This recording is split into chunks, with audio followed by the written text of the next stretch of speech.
bien, vous allez passer un bon moment. On est dans un esprit un peu Walking Dead, vous savez, les morts-vivants, aujourd'hui les morts-vivants sont revenus beaucoup à la mode, et là, ils le traitent d'une façon complètement dérisoire. En fait, tout va mal encore une fois dans la société, et les jeunes en ont ras-le-bol, les jeunes se révoltent et prennent le pouvoir. Mais donc on va tomber dans un côté complètement absurde, puisqu'ils prennent le pouvoir au détriment des vieux, et ils font chier, il n'y a pas d'autre terme, les vieux, au point que ceux-ci, eh bien, veulent aussi se révolter, et nous sommes dans une opposition pure et dure entre les jeunes et les vieux. Et donc ça nous amène à des situations complètement invraisemblables. On est dans des ghettos complètement pourris, les villes sont en complète décrépitude, et là on se retrouve dans le début du récit où justement eh bien, un groupe d'anciens sont complètement aux abois, cachés, et la réflexion du début est assez remarquable. Je me présente, je m'appelle Dédé, j'ai 67 ans, j'appartiens à la section Audrey Hepburn des quartiers sud. Voici maintenant 4 ans que nous tentons de survivre dans le sous-sol humide de la bibliothèque de la ville. Ben oui, c'est le seul endroit dans lequel les jeunes ne viennent jamais. Donc, le problème, c'est la nourriture. Il faut bien se déplacer pour manger. Et évidemment, on nous attend au coin du bois, les jeunes sont là et viennent essayer de nous trucider. Donc, il y a des moments plus adéquats pour pouvoir aller faire ses courses. Et le seul moment de la journée au cours duquel on se risque à sortir, c'est le matin, entre 7h et midi. À cette heure-ci, on est presque sûr de ne jamais croiser ces jeunes. Bon, de toute manière, les premiers d'entre eux ne se lèvent jamais avant vraiment 13h. Et voilà, ça démarre comme ça, c'est croustillant, c'est drôle, ça fait du bien, et ça se termine. Et c'est Victoire chez Fluide Glacial. Voilà, c'est que le début, mais la suite c'est du même topo. Et franchement, quel que soit dans le camp dans lequel on se place, je pense que ça vaut le déplacement. Alors le deuxième, mesdames, voilà, ne m'en voulez pas trop, parce qu'à chaque fois je me mets remettre à ma place lorsque je parle de cet album, parce qu'il paraît que c'est peut-être pas les mecs qui en parlent le mieux, ça je peux certainement être d'accord. Florence Sestac, c'est une dame qui vient d'avoir 60 ans, c'est une des premières dessinatrices de bande dessinée à avoir compté aussi dans ce milieu très machiste. Elle n'était pas pléthore dans les années 60-70 à dessiner, à faire de la bande dessinée, avec Goessinger, avec quelques-unes, Bretéché. Et bien Florence Sestac faisait partie de ce petit noyau de dessinatrices. Elle avait fait un album que je crois que vous connaissez, voici une dizaine d'années, voire plus, Le démon de midi, qui parlait du comportement de certains messieurs atteints de quarantaine. Cet album avait été adapté au théâtre et a fait plus de 2 ans, pratiquement 3 ans, salle pleine. Ça ne vous dit rien, ça Michel Bernier. Voilà. Et vraiment l'album, je crois là aussi assez croustillant. Elle renouvelle l'expérience en parlant des quinquas, ça s'appelle Le démon de l'après-midi. Et là, eh bien, arrivé à la soixantaine, le démon du soir, ou la ménopause héroïque. Alors, malgré, encore une fois, un titre qui peut désorienter, lisez cela, c'est un album qui fait un bien fou, c'est une ode à la vie, c'est vraiment... Non, t'es un mec. Non, oui, parce que alors, voilà, mais vous comprendrez pourquoi effectivement je suis si enthousiaste à Vescapin, parce qu'encore une fois c'est le reflet certainement de plein de choses, des choses qui ne sont pas forcément drôles ou je ne sais quel adjectif employer. En tout cas tout le contenu, toute la manière dont l'héroïne eh bien, essaye de se sortir de ce moment où elle va apprendre qu'elle a 3 petites boules au sein, que son mari, depuis qu'il était à la retraite, eh bien, faut le gérer comme un gamin parce que il fait plus grand chose, il s'ennuie, il n'est pas capable d'avoir un petit peu d'événements dans sa vie qui lui fassent oublier son boulot qu'il n'a plus. Il y a aussi eh bien, les enfants qui ont des petits-enfants, et bien la première des choses c'est d'aller remettre ces petits-enfants dans les mains des grands-parents pour pouvoir... Voilà, c'est plein de choses que l'on connaît au quotidien, racontées à la façon Sestac. Là, je peux vous dire, lisez-le, et puis on en reparlera peut-être l'année prochaine. Voilà. Excellent album. En plus, Florence Sestac est une personne exceptionnelle. Pourquoi pas ne pas même l'avoir ici, qui sait. Oui, oui. Et puis, l'album qui a marqué l'année 2012 pour nous, les libraires spécialisés. Nous avions notre prix début de semaine. On remettait également à Paris eh bien, le prix à ce jeune auteur. C'est son premier album, il n'avait rien fait avant, il s'appelle Moreau. Et il vient d'obtenir le prix du meilleur album de l'année par nous, les libraires spécialisés. Nous sommes à peu près une centaine de libraires spécialisés voilà, où on se réunit pour des choses commerciales et surtout aussi des échanges aussi, comme on peut le faire ici. Et c'est cet album qui donc vient d'obtenir ce prix. Et là, cet album, ça reflète aussi complètement pour moi ce qu'est la BD. Bien sûr, elle est distractive. Bien sûr, il ne faut jamais oublier que la BD, pour moi aussi, ça restera toujours un peu cet objet de gamin qu'on pouvait lire quand on était plus jeune. Mais c'est aussi tellement autre chose, avec derrière des discours, des choses que l'on peut apprendre, des sujets sur lesquels on peut disserter ensemble. Et à travers cet événement complètement incroyable, il y a aussi plein de sujets sur lesquels on pourrait justement discuter. Parce que le sujet principal, c'est la bêtise, c'est la connerie humaine. Évidemment, cette connerie humaine, on la retrouve au XVIIIe siècle. Nous sommes en pleine guerre napoléonienne et sur un bateau dirigé par un capitaine invraisemblable, le petit Mousse a le tort de chanter une chanson en anglais. Et là, on est en pleine guerre, encore une fois, contre ces Anglais. Et ce capitaine dit, mais c'est pas possible qu'il chante anglais sur mon navire, qu'on le mette aux arrêts et qu'on le juge. Mais il s'avère que c'est un pauvre gamin qui a 12 ans et qui, pour se défendre, ne dit que la vérité. Il a été élevé par une mère anglaise et le chant qu'il entendait gamin, c'était le seul chant qu'il ait retenu, c'était celui-ci. Eh bien, on ne veut rien savoir, on va devoir lui exécuter la sentence, c'est de le faire la sentence de la planche et de le jeter à la pleine mer, c'est-à-dire qu'on tue un gamin de 12 ans. On est proche des côtes anglaises, et sur ce même bateau, il y a aussi un singe qui est un peu la mascotte et qui est habillé avec le tricorne français, le tricorne napoléonien, avec l'habit napoléonien également, et qui jouera un rôle par la suite. Et au moment où ce gamin va mourir, eh bien, le bateau heurte un récif et coule. Et les deux seuls survivants, eh bien, c'est ce gamin et ce singe. Manque de bol pour eux, on est près des côtes anglaises et ils vont échouer dans un village où nous allons retrouver la même connerie, évidemment, encore multipliée, et ces gens vont faire prisonnier le singe. Le gamin, lui, a réussi à s'échapper, et ces Anglais, qui ne parlent bien sûr pas un traître mot de français, prennent ce singe pour un soldat napoléonien, et vont bien sûr juger ce singe comme étant un sale français. D'ailleurs, on ne comprend pas le français, parce que, écoutez-le, quand il annonce deux, trois choses, on est incapable de comprendre. Bah, évidemment, c'est un singe. Eh bien, nous allons faire le procès de ce singe. Et ce singe va devoir être exécuté, être pendu haut et court sur la place du village, mais avant cela, eh bien, vous allez pouvoir assister au procès. Et là, tout ce que je vous ai raconté, c'est que le début, et vous allez voir un petit peu. Et ça, c'est tiré d'un fait soi-disant réel, puisque ce village de Hartlepool existe réellement en Angleterre, et qu'il semblerait qu'en plein milieu du village, il y ait la mascotte d'un singe qui soit représenté pendu et qui aurait donné un petit peu toute la consistance à cette fable, mi-fable, mi-voilà. Excellent.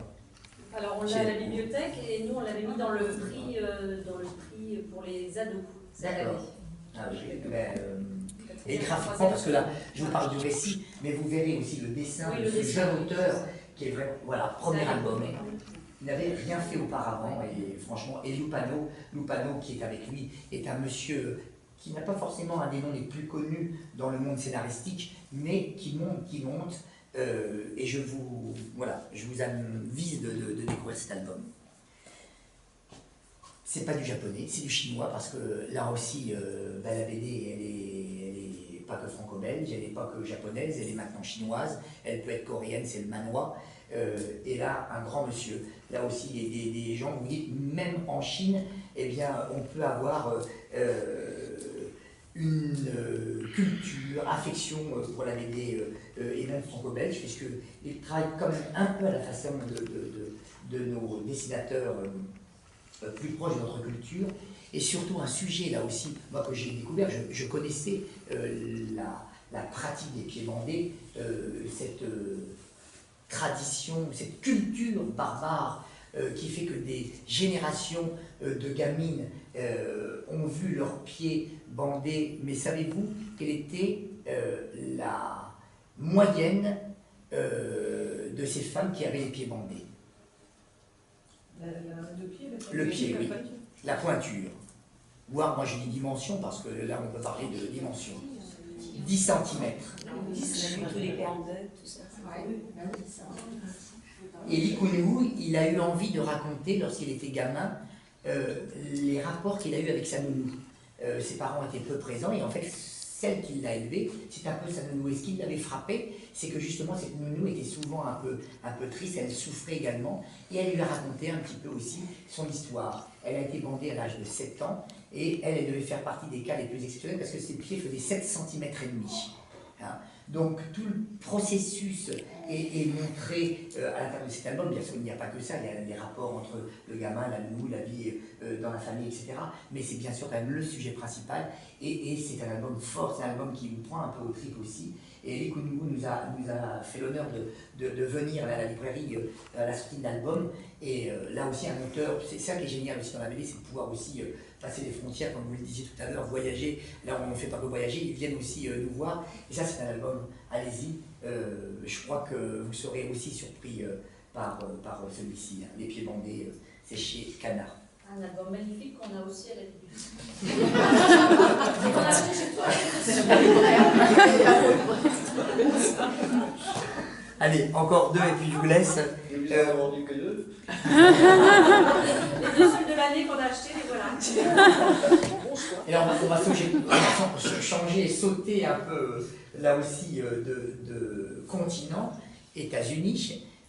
On a beaucoup parlé dans ce pays complètement dément, voici encore pas très longtemps, de fusillades complètement invraisemblables, mais c'est aussi un pays qui a connu des serial killers complètement, là aussi, dramatiques. Et le dernier en date qui doit aller des années 90, en tout cas pas le dernier en date, mais le dernier qui a vraiment eu un écho dans la presse considérable, c'est un type qui a dû tuer une vingtaine de personnes. Non seulement il les a violés, tués, dépecés et bouffés. Hein, désolé, mais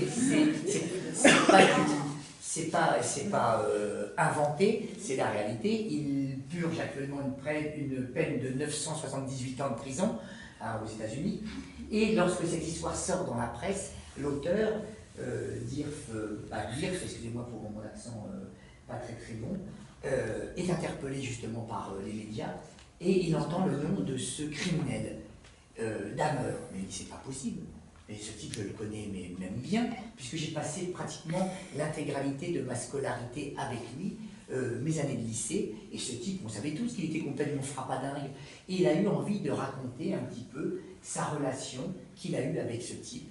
Mais bien sûr, elle se stoppe, cette histoire se stoppe au moment où évidemment ce type est passé de l'autre côté et a commencé à tuer des victimes. Donc vous ne verrez jamais de meurtre, vous ne verrez jamais de description dessinée de ces choses abominables, mais lui, ce qu'il a eu envie de raconter, de nous raconter, c'est ce relationnel, c'est ce moment où peut-être où on aurait pu éviter cette chose parce que on est capable de se rendre compte que quelque chose ne va pas dans la personnalité ou dans le comportement de certains, mais où finalement personne n'a rien fait.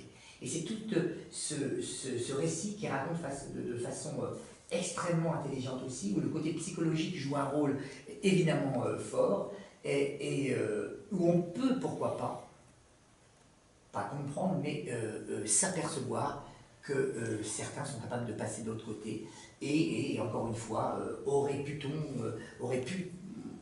pu arrêter un petit peu cela? C'est aussi ce questionnement qui est posé ici, mais album assez saisissant. Alors graphiquement, là aussi, c'est ce que moi je me suis rendu compte, en tout cas pour ce qui me concerne, où la bande dessinée est aussi surprenante, c'est que quand j'ai ouvert l'album, graphiquement, franchement, oui, bon, je ne dirais pas qu'il y avait un côté esthétique qui pouvait m'interpeller, mais c'est aussi la puissance du récit, c'est que dès que vous rentrez dans cet album, vous avez envie de tourner les pages, vous avez envie de savoir, vous avez envie de rentrer aussi dans ce côté psychologique des personnages, et vous ne vous arrêtez pas. Et surtout, vous dites, ah oui, d'accord, voilà, une BD américaine, une BD anglo-saxonne, on passe par tous les continents. On a mis la même chez un petit éditeur qui s'appelle Saïda et qui fait un super boulot également. Puis le dernier, gros pavé, 500 pages, 5 années de travail de ces auteurs.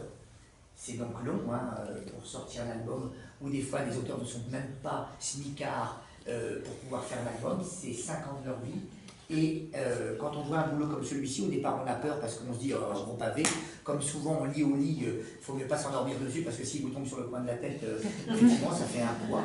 Mais alors par contre, graphiquement, d'une lisibilité qui fait que là aussi vous démarrez l'album et je crois que vous pouvez tout lire d'un seul coup si vous avez un petit peu de temps. Et moi j'ai appris énormément de choses. Évidemment, vu le titre, ça parle de l'Australie.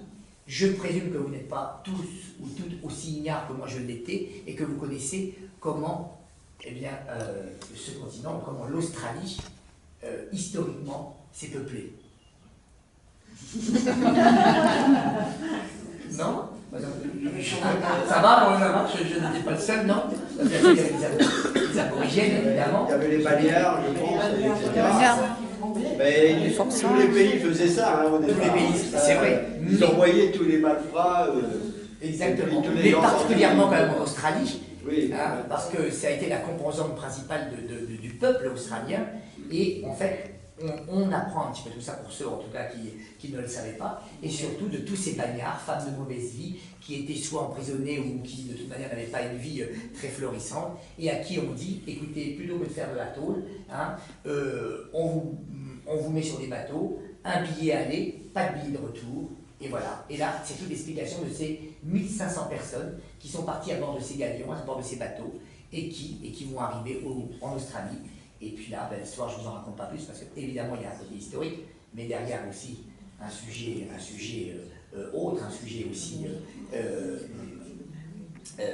évidemment raconté avec une vraie histoire d'amour, etc. Je ne dirai pas plus, mais là, un gros pavé qui se lit vraiment de façon remarquable, et moi qui a été l'un des albums qui m'a particulièrement surpris sur le début de l'année. Voilà. Puis pour enfants, et là vraiment je termine, ça c'est une petite perle, vraiment. C'est tout simple, c'est drôle, croustillant, ça va à l'essentiel, mais il ne faut pas le prendre comme... c'est vraiment l'album que vous pouvez mettre dans les mains d'enfants de 8 ans, 9 ans. Il y a les proutes, il y a les flatulences, il y a de temps en temps un petit gros mot, jamais vulgaire, jamais, mais encore une fois, c'est là toute la puissance de la bande dessinée lorsqu'elle est intelligente. Vous allez suivre un cirque qui a beaucoup de mal à vivre. Pourtant, la composante de ce cirque, tous les gens qui font les tours dans ce cirque, ils sont pourtant tous aussi invraisemblables les uns que les autres, mais difficiles. Le contexte est dur, et pourtant, il y a aussi un cas encore plus incroyable que les autres, c'est cette petite fille, elle n'a même pas 10 ans, et pourtant, elle a un tour qu'elle n'a même pas appris, c'est qu'elle est née avec une barbe complètement incroyable. Voilà, elle est ici. Et sa barbe, elle ne voudrait pas se la couper parce que malgré qu'on ne reconnaisse même pas si c'est une petite fille d'un petit garçon et que tout le monde se moque d'elle, eh bien c'est sa vie. Et elle va faire une rencontre qui va, pourquoi pas sauver la vie économique de ce cirque, mais qui va aussi attirer la convoitise d'un président d'une multinationale complètement invraisemblable. Et c'est tout, eh bien cette histoire. Est-ce que ce cirque va être sauvé? Est-ce que cette petite fille va retrouver sa barbe? Est-ce que cette petite fille va pouvoir sauver cette grosse bébête qui s'appelle le chimichanga? Vous pourrez peut-être l'apprendre en lisant cet album. Voilà. Allez. Merci.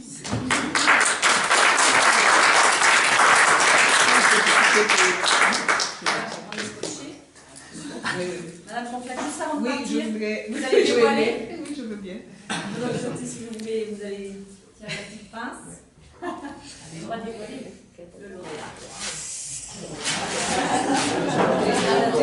Donc on a parlé de Chabouté, c'est bien Chabouté le premier. Il est loin devant, bien sûr. Et les deux c'est l'écureuil du Veldiv et au nom du fils. Donc au nom du fils, certains d'entre vous ont rencontré Serge Perrotin le 24 mai dernier. C'était une belle rencontre, ceux qui étaient là. Je pense. C'était plutôt très sympathique. Voilà, donc Chabouté, ben, on en a parlé tout à l'heure, hein, pas une grosse surprise. L'écureuil du Veldiv aussi. Je peux vous dire un petit peu les impressions de certains sur un peu de bois et d'acier. On a mis très original et très agréable à lire. On ressent ce que vivent les personnages. BD très évocatrice, sans texte, mais tellement vrai. Génial, simple, puissant, rigolo, le temps qui passe, quoi. Sur l'écureuil du Veldiv, quelques petits commentaires. Belle harmonisation entre l'histoire du sport et l'histoire avec un grand H. C'est vrai. Une page d'histoire, l'histoire d'une vie. Un plaisir, j'ai adoré. Et puis au nom du fils, bien dessiné, bon scénario, on voyage au fil des pages. Merci. C'est vrai que c'était plutôt pas mal. Alors les deux qui n'ont pas eu de vote, peut-être que ça va ici. Alors à votre avis, quels sont le nom du film? Alors les deux qui n'ont pas eu de vote, c'est Texas Cowboy. Ah oui. Ah oui. Et Tigane. Ah oui. Voilà. Texas Cowboy. Et puis les autres sont toutes dans le même lot, le même nombre de votes à peu près. Donc vraiment Chabouté se démarche. Merci à vous.